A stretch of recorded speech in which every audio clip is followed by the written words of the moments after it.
Welcome back to my channel. So knowing that it's September, everyone's going back to school, everyone's starting A-levels, doing GCSEs, whatever it may be, I thought that I would do a video on how I went from a D to an A in sociology. I just thought that I would brainstorm every single thing that I did in order to achieve the grade, and I wrote it down in this fluffy notebook.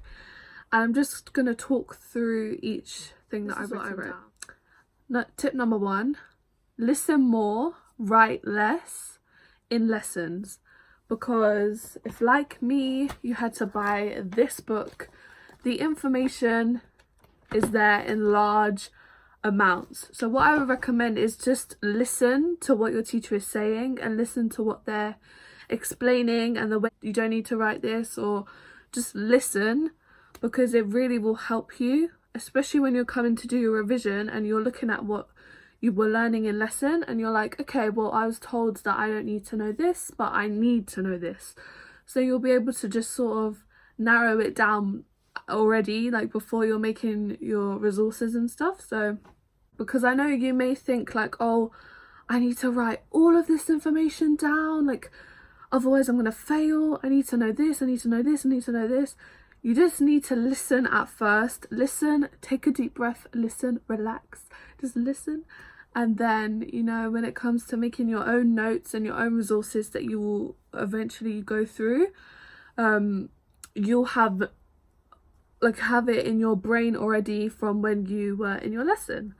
Okay, so second tip, consolidate what you have learnt and go over your notes.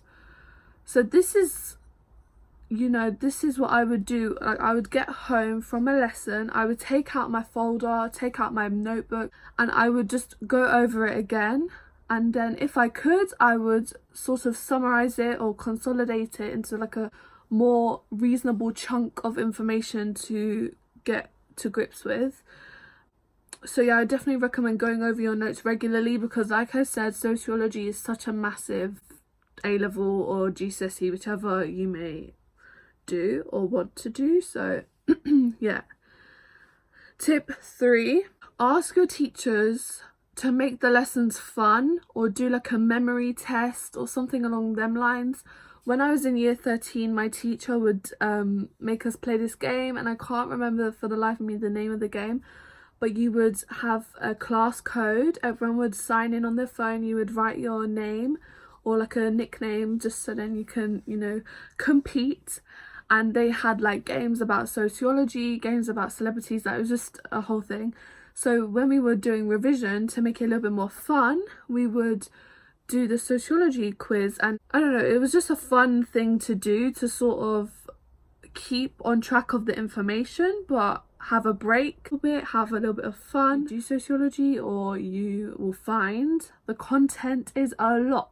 For my revision, this is what I did. I read the textbook in chunks gradually, I highlighted it, and then I made summarized notes, so section by section. And this definitely is good if you're loving mind maps, or you know, like you love writing out notes, or separate the information into smaller chunks that is easier for your brain to get hold of and understand. And when you go over it bit by bit, gradually you'll be able to remember it all, because it's a small little chunk of the textbook rather than a whole page.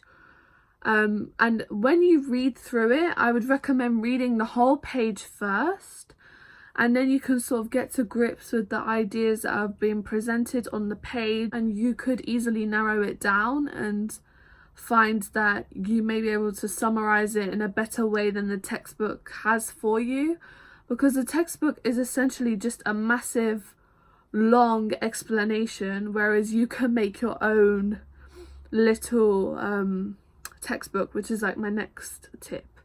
So what I did is, this helped me a lot for second year, because that's when you're doing both years of content. So this is topic 5, for example, from crime and deviance. And what I have done is typed it out. So this whole little 3 pages or however many pages it may be, this is such a great way to, you know, go through the information, go through the textbook, and you have this tiny little thing that you can just take with you. You could get a folder like this and just keep them all together, and you've created your own textbook with your own. Definitely helpful. And I would, with the key information, do like bullet points like this on Word, and it's such an easy way to go through everything. So just go through one bullet point at a time, and it's an easier way to go through and understand the information because it is in a small bullet point. So if you don't understand that specific point, you don't have a massive paragraph left to go, you've just got that point. Again, we've got Carlin here. They have their own heading because they are either have a lot of information or they are quite important within that topic, and that really helped me. And what you could do is highlight the keywords all in one color, highlight the sociologist in one color, so you have a coherent set of notes that are summarized. They've got keywords highlighted, you can easily go through them, you know where they are, they're all together in one place like this in a folder. I would also recommend having a separate heading for evaluations and for criticisms. So here I would do a little plus or a minus for obviously if it's a criticism, or a plus for like what they do show or what their study does represent and it's positive, and how that would help future sociologists, whereas the minus would mean a criticism. Both say the positives, but then I would use the criticism and compare the two. So, and it honestly helped me so much. I think this might be the reason why I did get the grade, and I just kept them all in a folder, and the night before the exam I organized them into order of which I found most difficult. So when you have a big chunk of the textbook, I recommend tables because you can definitely organize the information a lot better and it's a lot clearer and more. If you guys are interested in any of these notes that I have created for crime, I will leave an email in the description box, and you can email me and I will probably send them to you for a small fee. Like, yeah, because I spent my time doing those notes of exam practice, which is pretty much the most important thing. It's okay if you know the content, but can you apply the content to the exam questions? That is like the differing factor. So I definitely recommend doing exam practice, even though it's so tedious and boring. It will help you in the long run. And the textbook, they have questions, exam questions, AQA website, whatever exam board you're on, just go to the website, look at all the questions. You don't even have to specifically answer the questions. You could just do a plan just so that you're covered. So you could sit there in the exam and think, I remember that plan that I did and this is what I wrote, and because that's just gonna help you. And you need to, you know, keep with the AOs and just keep everything organized and think critically, because you are a sociologist. Even though you're studying it, you're definitely a sociologist, so you need to think like a sociologist. And something else that I would do and recommend, think of a question that you could apply to society today, then that's great. So for example, when I was in my crime exam, paper 3 I believe, I read a question about women committing crime, and I thought, yeah, this is sociology, and yeah, like it's about what we learned in the textbook, but are there not TV shows that promote crime that, you know, women are readily available to access? So I linked it to like Killing Eve, for example, and that definitely allowed me to develop my point, because that is an AO2, that's an example, and you're going to evaluate it and explain why Killing Eve promotes crime, but it's because the whole protagonist of the show is a female assassin, and that's, you know, okay, I'm just gonna talk forever, but yeah. I don't know, I just remember feeling bad about my grades, so I just want everyone to feel calm and cool and prepared. And yeah, the next thing I wrote, you don't need to know the full name and date of like the sociologist, their full name. You just need to know their surname and roughly what sort of Either they were in I watched Ibs Mo's video, okay? I'll link it below. But that video, oh my god, that literally made me think, I'm a bad bitch, you can't kill me. Like, sociology will never get rid of me. I'm gonna get hold of sociology by the neck and I'm gonna get it. And his video, like, his personality is so like, you're a bad bitch, so like, ugh. But from his video, I definitely learnt the pervert, drips and tramp, and I put them on my wall. So every time I would go to study, but the tramp, drips, it's just like little things that will help you remember in the long run.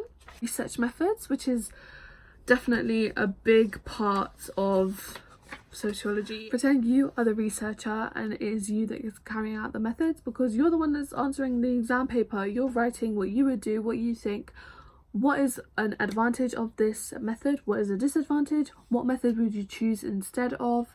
And even if your teacher doesn't give you sheets like this, I definitely would recommend making them because they are so great. So you have perverts down the side, strengths and limitations of that specific method, and if you could make a little booklet like this, you are set for both papers. So as long as you have like a sheet which is filled out like this, and you've got, you know, like a case study that links to it, you're fine. Yeah, definitely have one advantage and one disadvantage for that method, so you're always prepared regardless of what method it may be that you get in the exam question. So compare methods against one another and say why one may work more efficiently than the other. Like I said, you're the sociologist, you call the shots, you're the one that says this will work, you're the one that says this won't work, this is the context that this would work, this is the context it wouldn't work. And that's just a way of getting extra marks because you're being critical and you're saying which will work, which will not. You're also evaluating using your AO3. Okay. This next one is, oh my god, I think this is also like one of the big things that made me get the grade I did, because the item is your best friend, okay?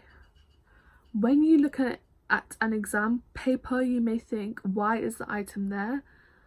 The item is your best friend. Your item, it gives you the hooks, it gives you what you need to talk about, it keeps you on track. When you refer to the item, you can criticize it, you can say what's good about it. The item is your best friend. The item, oh my god, every time you have a question that has an item, you need to use that item. You need to say item B, blah blah blah blah. You need to reference it constantly throughout your whole essay. Reference it, what's good about it, what's bad about it. Have a paragraph, what's good, what's bad, what can be better, what you would do instead of.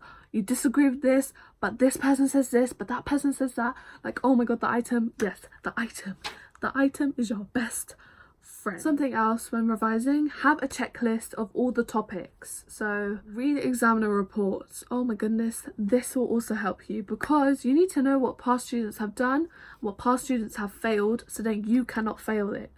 If you look at what other people have failed or done bad on and you revise what they've done bad on, you will not fail it. And you out with your ideas and debates, because if you think of it in the examiner's shoes, they're going to read how many essays a day, like when they're marking them. You need to stand out with your ideas. Be confident when you're writing. Yeah. Definitely keep your structure good as well. PEEL. That will also help you.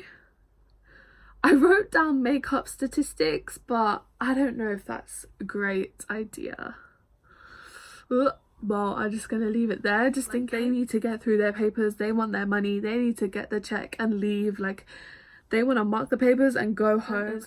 Relate personal experiences to your sociology as you are part of society.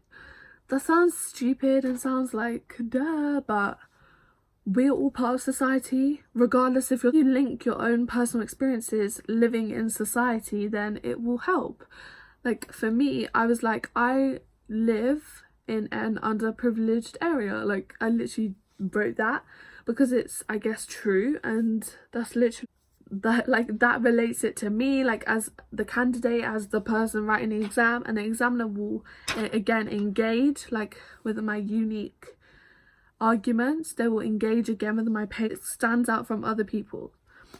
Last but not least, be the sociologist. I remember I said this before, but you're the one in the exam. Like, you're literally the one that has to speak your mind, say what works, say what doesn't work. If you disagree with Durkheim, why do you disagree with Durkheim? You need to tell the examiner, like, I disagree with Durkheim because like, just go and do your exam bit. Like, you're gonna be good, you're gonna be fine, you're gonna be, you know, you're gonna, you know, just smash it, honey. Like, recommend is doing, like I said, essay plans, but having like AO1 and AO3, because the AO2 is just like the explanation bit, so you need these two the most.